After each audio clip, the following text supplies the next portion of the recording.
Сайн байцгаана уу? Би зууны мэдээ саний сэтгүүлч Мегмар Баяр байна. Би сэтгүүлч Баяр Цохлон байна.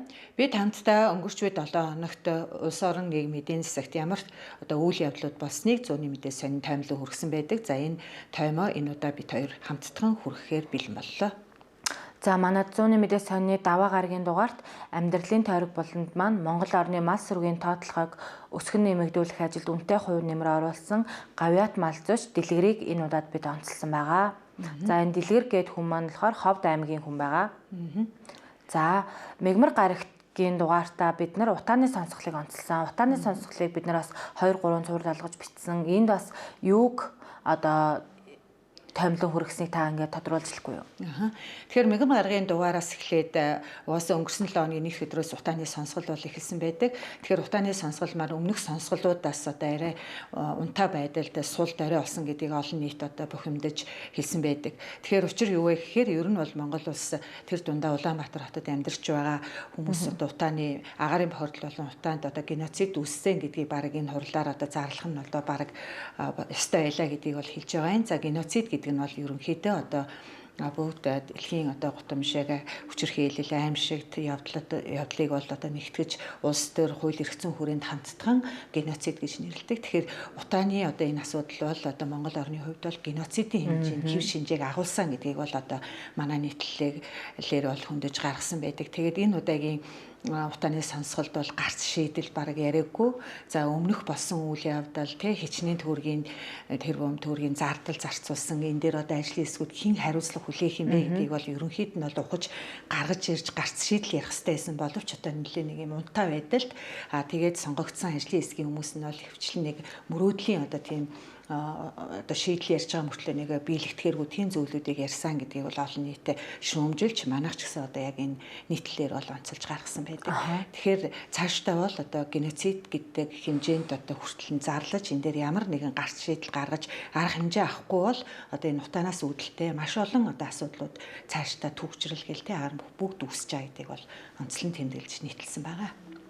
Сонин бол одоо архив болж үлдчихэдэг тэгвэл одоо манай зууны мэдээ сонин чөлөө твл бол нийгмийн ай санамж булангаа иргэн сэргээж одоо өнгөрсөнд гарч ясан нийтлүүдэд ингээ хүрэж байгаа. Тэгвэл одоо энэ удаа чөлөө твл бол нийгмийн ай санамж буландаа бид нэр бас одоо 2011 оны үеийн материалаа ингэж иргэн сэргээж тавьсан. Энд бас ямар асуудлын улмаас энэ материалыг ингэж эргэж гаргах болсон тэр тухайс та ярихгүй юу?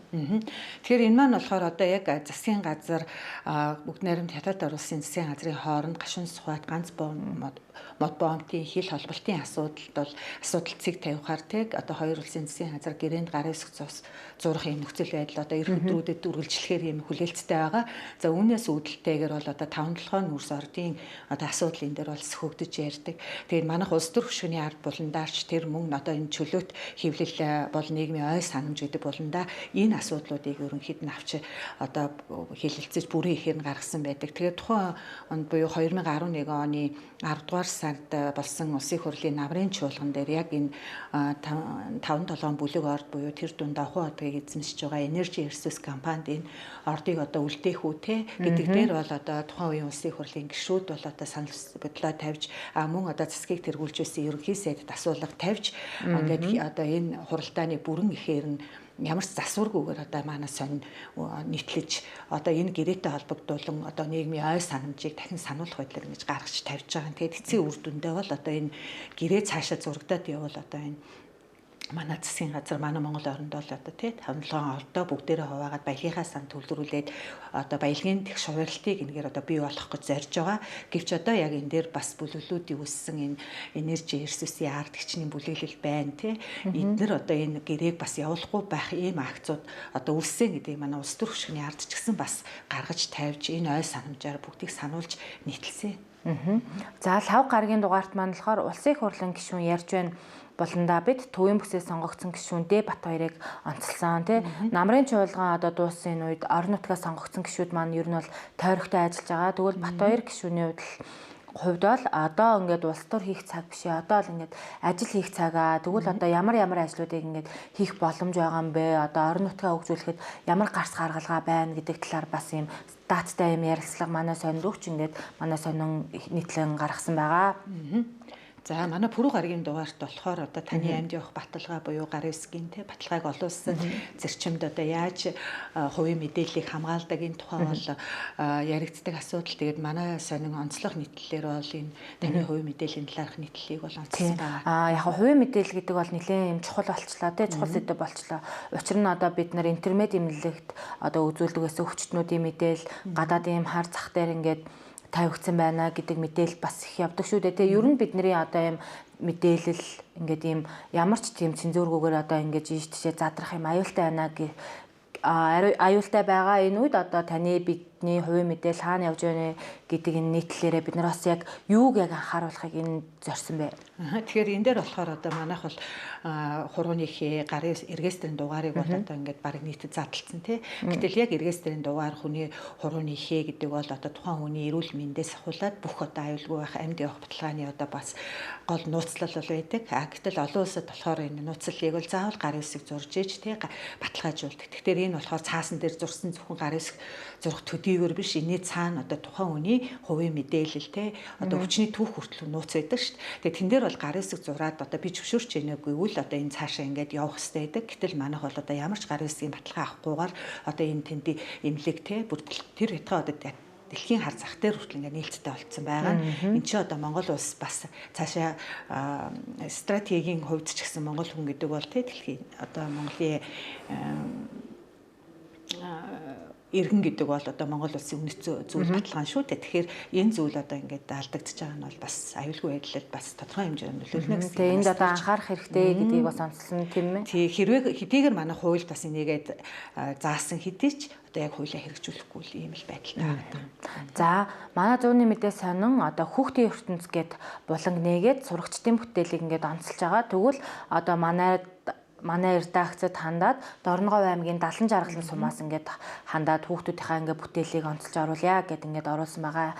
Энэ сумын сурагчдын хувьд одоо Винсент Ван Гог гээд энэ зураачи одоо хэв маягаар ингээд зураг зурдаг ийм сурагчтай байгаа.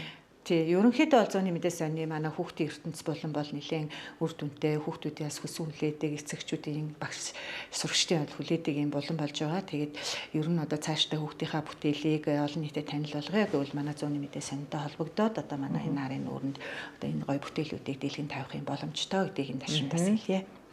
За тэгээ Баасан гарагийн дугаарт бол зооны мэдээ сонин маань нийтийн эрх ашигын төлөөх бүтээллүүдээ бол 15 хоног тутамд нэг удаа явуулдаг. Тэгээд энэ удаа бол хагас жилийнхээ одоо ерөн сурвалж бүтээлүүдийг шалгаруулад одоо энэ дундаасаа одоо нэг бүтээл шалгарсан байгаа. Тэр нь бол одоо түмний хүүхдийн эрх түрээсийн сургуульд одоо зөрчигдөж байна гэдэг нийтлэл бол шалгарсан байгаа. Энэ нийтлийг дэлгэрүүлж танилцуулахгүй юу? За манай зууны мэдээ санаа 2024 оноос эхлээд одоо нийтийн эрх ашигыг хамгаалсан бүтээлийг нэг сар тутамд 2 удаа ингээд явуулж байгаа. Тэгвэл одоо 2024 оны бидний сүүлийн хагасын 12 бүтээлээсээ ингээд шилдэг бүтээлээ шалгаруулсан байгаа. Энд нь болохоор одоо түмний хүүхдийн эрх түрээсийн сургууль зөрчигдөж байна нийтлэл маань орсон. Энэ нийтлэл шалгарах болсон одоо шалтгаан гэх юм бол одоо ерэн сурвалжлах гэдэг бол одоо тэгээ нийгмийн далд байгаа асуудлыг ингэж гаргаж ирж тавих байдаг. Гэтэл одоо яг энэ хотын төвөөс 2 км-ийн зайд байгаа энэ сургуулийн хувьд одоо хүүхдүүд нь түрээсийн сургуульд ингээд нэг цонхтой ангид бүхэл бүтэн 40 хүүхэд хичээлжсэн. Гэтэл үүний ард одоо нөгөө одоо 2 ширхэг ангийн засварлна гэд жил ингээд бүр ингээд одоо ажил нь удаашраад ингээд явха болцсон байсан. Гэтэл манай нийтлэлийн дараа ингээд одоо тэр ажил нь хурдлаад 14 хоногийн дотор ингээд анги засварын ажил явагдаж дуусаад тэгээд нөгөө хүүхдүүд маань одоо энгийн 3 цохтой ангид одоо стандартын шаардлага хангасан ангид одоо хичээллээд амжилт бүтээл юм дүүрэн байгаа юм эерэг үр дүн гарсан. Одоо тэгээд ер нь одоо энэний цааны хүүхдүүд ингээд одоо жижиг ангид сууснаар дотоод орчны агарын бохирдол ямар байдیں۔ Одоо төсвийн хувьд одоо шинэ сургууль барих боломж олцоо байгаа мó гэд ер нь олон сэдвийг хөндөж явсан. Учраас энэ бүтээл маань бас шалгарсан байгаа. Тэгээд бас гэхдээ бид нар бүтээлээ шалгаруулахдаа зөвхөн өөртөө үнэлэлт өгнөлт өгөөд оноо өхөөс өгөөгүй энэ бид нар одоо мэргэжлийн экспертүүдийг авчирч тэ өөртөөхөө бүтээлийг үнэлүүлж одоо чанарын хувьд ямар болсон, цаашд юунд анхаарах хэрэгтэй байгаа юм бэ гэдгийг бас тусгаж өгснөөр ер нь бол онцлог болсон. За тэгэхээр мөн одоо онцлог хэлэхэд эрен сурвалж нийтийн эрх хэршгийг хамгаалах эрен сурвалжлага гэдэг бол одоо бас их эрэг далдаа зүйлийг ил болгож одоо эрэг үр дүн харуулснараа бас энэ эрен сурвалжлага болж одоо нийгмийн сайн сайхны төлөө дандаа ингэж эрэг үр дүн харагдтаа гэдэг нь ингээд харагдаж байна. Тэгэхээр манайх 7 хоногт одоо нийтийн эрх хэршгийг хамгаалсан ямар бүтээл одоо тавигдах гэж байгаа бол тий одоо манайх яг одоо 2-7 хоногт нэг удаа бид нэр эрен сурвалжлах бүтээлийг явуулдаг гэсэн шүү дээ тий. Тэгэхээр манайх одоо эх 7 хоногийн лав гарагдлахаар хос бичгтэн хөтөлбөр хэрэгжээд ингээд сар гарын хугацаа өнгөрч чинь тэгвэл одоо энэ хэрэгжилтийн ард яг ямар асуудлууд байгаа юм бэ? Яг хэрэгжих бүрэн боломж байна уу тий? Төрийн албаа хаагчдын хувьд ямар асуудал хүндрэл бэрхшээл тулгараад байгаа энэ талаар бид нар бас ингэж одоо ээлжид нийтийн эрх ашгийг хүндсэн юм бүтээлээ ингэж гаргах гэж байгаа. За тэгээд манай соён маань бол одоо олон улсын GTI стандартын одоо шаардлагыг хангасан буюу итгэмжлэлийг гардаж авсан Монгол улсын анхны одоо өдөр тутмын соёлын нэг байгаа. За тэгээд энэ маань одоо GTI стандарт буюу нэтгэлцлийн одоо бичиг баримт маань бол одоо манай их сурвалжид итгэж болох энэ зүйлийн одоо баталгаа болж өгж байгаараа бид одоо байнга бахархаж байдаг. Тэгэхээр зууны мэдээ сонин та бүхэн цааш нь одоо цахим болон цаасаар захиалж унших боломжтой. За цахимаар уншээ гэвэл зууны мэдээ цэг эмийн сайтаар ороод одоо захиал уншаарай.